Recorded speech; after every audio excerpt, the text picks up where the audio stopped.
Welcome back, everybody. I'm Jeanette Deergat, your presenter for Flex. Now, we are still continuing with the wellness interviews, and with me today is Elmoné Rhode. We had the honor to have her on the show before the whole pandemic, and it's great to see you again, Elmoné. How are you doing? Hi, I'm good. Thanks for having me. It's great to be back and part of the show again. No, yeah, we will get you in studio again once everything has settled down a bit. Yeah. I see you representing with your weight, or is it powerlifting shirt? It looks cool. It's the Namibian Powerlifting and Weightlifting Federation's t-shirt. We actually got it at a competition, one of our Beast War events that we held in Namibia. Cool. So when did you guys have the competition? Was it the one for last year? No, it was the first one actually, back probably in 2019. Okay. That was my first ever powerlifting competition. Yeah, so it was a bit nervous and everything, just to get around how it works, what to do, what not to do. Yeah. And just so that everyone knows again, can you just say your whole full title again? Is it still the same since last time? Yes, I am the junior athlete representative of the Namibian Powerlifting and Weightlifting Federation. Great, awesome. So we're gonna kick right off.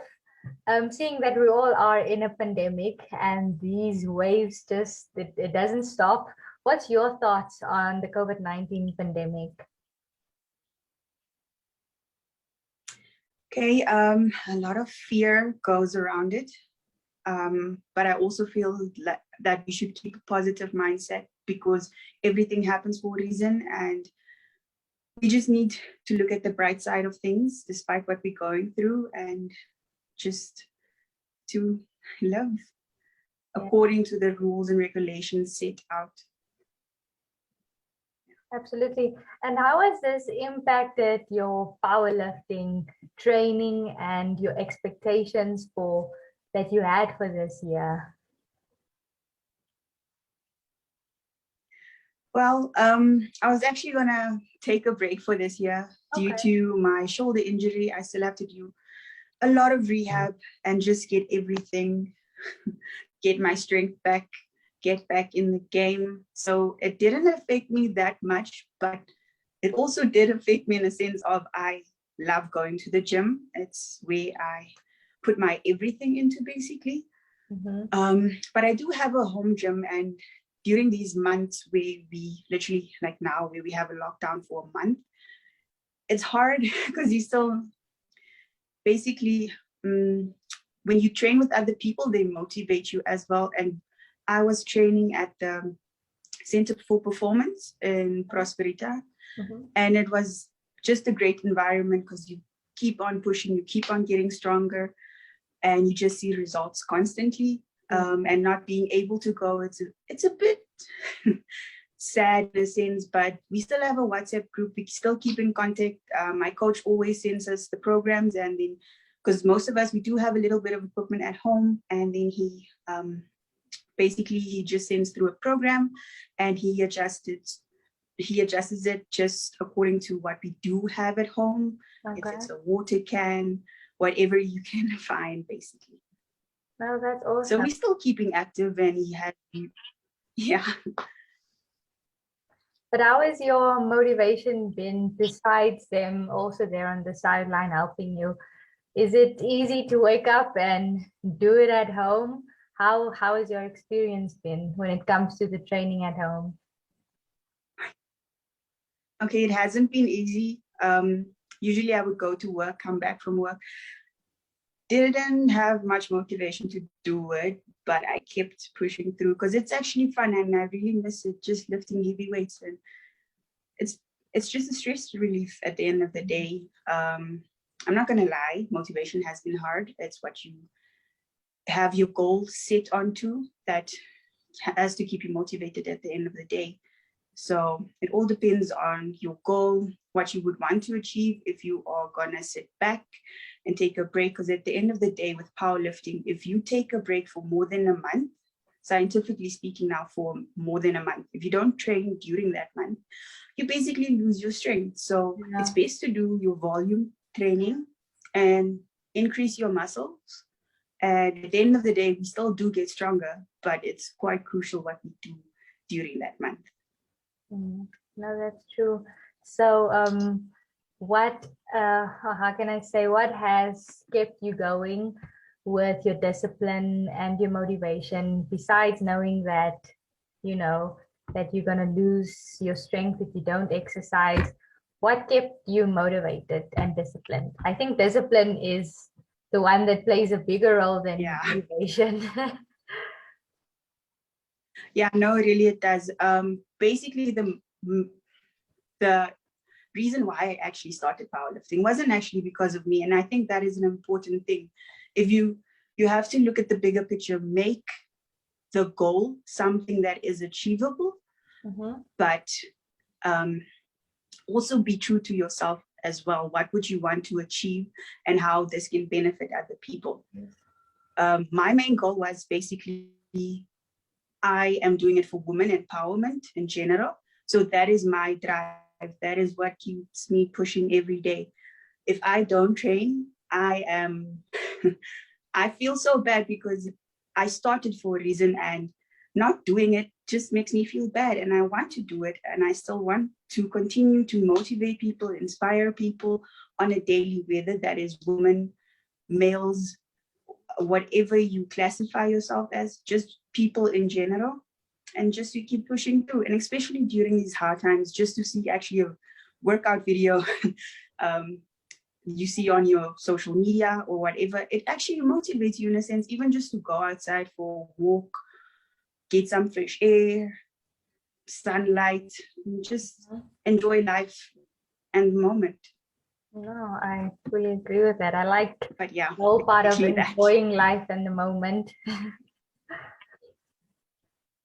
And with the powerlifting competitions, has the competitions been postponed for this year, or how is it looking that side? Okay, in Namibia, unfortunately, or in Africa generally speaking now, we don't have a lot of competitions. A lot of it's basically on hold, but the USA and Australia and Europe, they are continuing as normal, but we do have a Beast War competition that we are planning on having in December at the coast. So I'm going to keep you guys posted on that. That would be awesome. I would actually love to go. It's in the pipelines. We're going to do that. Yeah. Sorry.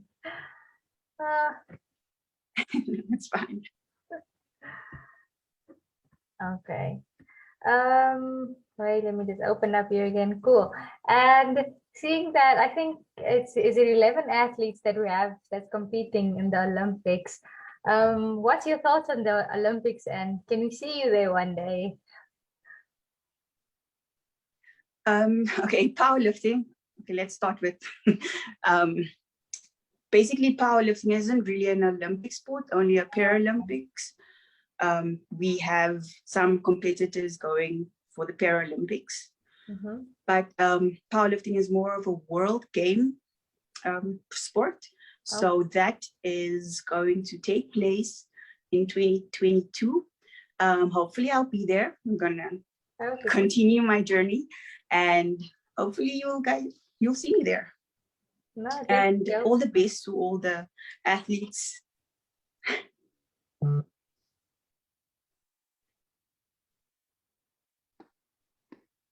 Okay, awesome, we're back. Yeah. So do you think that your shoulder will be better by then? Yes, no, definitely. I'm doing a lot of rehab.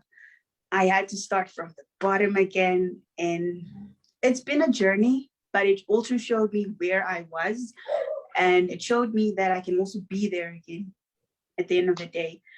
So I'm gonna try my best to come back stronger and better and more prepared and focused. Oh, definitely. I can't wait to see the comeback. And Elmoné, just to end off, what would your advice be to everyone during this pandemic? I ask this at every interview because I feel people have a different take about these things. What would your advice be to people to cope during the pandemic in an emotional way and as well in a physical way to, to keep fit and to always just, not to not not to do anything, but to actually work during these times as well on their own health, physical health? Okay, the most important thing here is self-love. So even if you take a day or a few hours, a few minutes for yourself, just sit in your silence and just reflect on life. Just journal, do your meditation, do your prayers, do whatever you do best to make you feel good again. And just to keep a positive mindset, even if you have to write down, okay, this is what I'm grateful for today, and be happy because you are here now today, live in the moment and just enjoy life despite what we're going through. I know it's been hard. We've all had our tough days, but it's important just to take a few minutes at least, just for yourself. I know that you also got your Reiki certification. Am I saying that right? Yeah, no, I do. So what does that Reiki and entail? energy healing. Okay. Basically, I'm not sure if you are familiar with chakras, but chakras are basically main center points in the body, the main 7 ones that we have. I went for training here in Namibia as well and online to actually heal the center points, to balance them. So it's basically chakra balancing. Reiki is just an older form of it. And then what I also studied here in Namibia, it's basically be light. So it's energy healing, but with more of Reiki, but with quantum touch as well combined. So it's just basically to heal. So that's what I did. I haven't been practicing for a while, just with everything going on. Yeah. So won't you say that that type of understanding of your spiritual self comes into play and is of importance, especially during these turbulent times that we're going through? No, definitely it is. That's why you just need to take a few minutes for yourself as well. Even if you pray, do what you need to do and get it done. Even if you aren't motivated, I know some of us, we have our days where we're just like, not today, it's fine. Don't be upset. We all have those days. So just relax. Maybe tomorrow you'll feel better and then you can do what you need to do. Yeah, awesome. Thank you so much, Elmoné. Thank you for joining us again. And all the best with your training. And I really hope that you recover soon and that you'll be at the Beast Wars in December. Hopefully COVID is also, done with its things. Yeah, but no, thank you so much for having me. And thank you so much for everything. All the best to you as well. And I will keep you updated on the Beast Wars. So you guys can maybe have a look at what we do as powerlifters. Yeah, great. All right, then that would be from me and Elmoné for today. Thank you all for joining us. We will be having the NHRS mental health series or the episodes to follow. Stay tuned.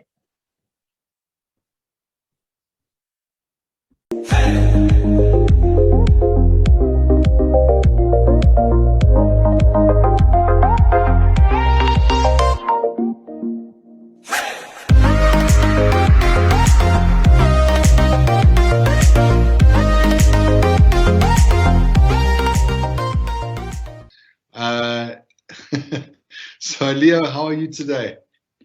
I'm very well. Thank you for having me. Thanks, Leo. It's really good that you're here. I just have a few questions for you, man. I mean, there's been so many who've experienced loss at this time. I'm sure that you've experienced some sort of loss, Leo. Would you like to share with us maybe what you've been through? I've experienced the loss of my dad while I was studying in Cape Town, and by that time I was still a young student, and I was paying my own education, so I didn't even have the means and the money to travel to come back to Namibia for me to bury my dad. And that is a big loss. I know that loss. My father also passed on a couple of years ago, and it is a terrible loss. And often people try to make loss easier or more bearable, but sometimes they can cause more irritation and stress, and maybe they don't know what to say. Leo, did you find this with when you were grieving, that people were just, they didn't really help, or they didn't know what to say? Absolutely, people did not know what to say, and I think the problem within our community, like you said, people don't want to talk about emotional stuff, for example, because they don't know what to say, or they don't know how to approach it, and somehow maybe it, what do you call it? They end up saying the wrong type of things. Or you'll find yourself in a position where you are left to grieve alone by yourself, and that's actually a very painful process to go through when you are busy grieving and you don't have anyone to share your feelings or your thoughts, your emotion to.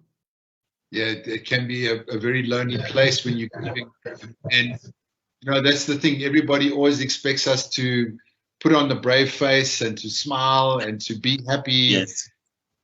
And when we're not feeling that way, it can be even more lonely when people don't recognize or give you the space to grieve and the space to just sit with that sadness. Find that really, really, really difficult. Did you, your experience of loss, Leo, did it upset your mental health in any way? Because sometimes this can happen. What did you feel? I mean, when you were going through that loss with your mental health, did you suffer at all, or were you able to sort of maintain some equanimity? Of course, I suffered, and but when you are going through the grieving process and what's happening, you don't know that you are suffering, and as they say that comedians and actors, they are the most depressed people in our society, and only after 10 years, I realized that, oh my gosh, I went through 10 years of grieving and suffering and through that process. Only when I was matured enough and to be able to process, and I could be able to say that, oh my God. And imagine it took 10 years. If maybe I would have spoken to a family member or someone that is close to me, it would have taken me like maybe a year or a month, but it had to take 10 years. It just shows to me the importance of just being with someone, of holding space for someone, and just letting them speak and letting them grieve. But Leo, it sounds to me like you were alone in the process. And there's something that you've said now that actually I find fascinating. And I'm going a little bit off track now, because there's something that you said that I find amazing. And you said comedians and actors have sometimes more mental health issues. Why do you think that is? I mean, that's really fascinating to hear. It's because we actually, our skills and our gift is to be able to portray arts. And what happens is, like, we take all the pain and we just, we absorb it, and we don't let it out. And somehow maybe the stage or the film is the place for us to let it out, but yet we don't go through a proper grieving process to share how we're feeling or to talk to someone. And one thing that I realized about our community, I remember I've been trying to talk to my sister or my mom or everybody about it and how I feel. They say, no, you are lying. You are not feeling like that. And it's like, I'm really not lying. I'm really feeling, I'm really in pain. And that's the major tragic and the major sadness that we can't share our stories, how we feel. And when you want to share it, someone is oppressing those feelings. You say that you are living a lie. You are not feeling those feelings.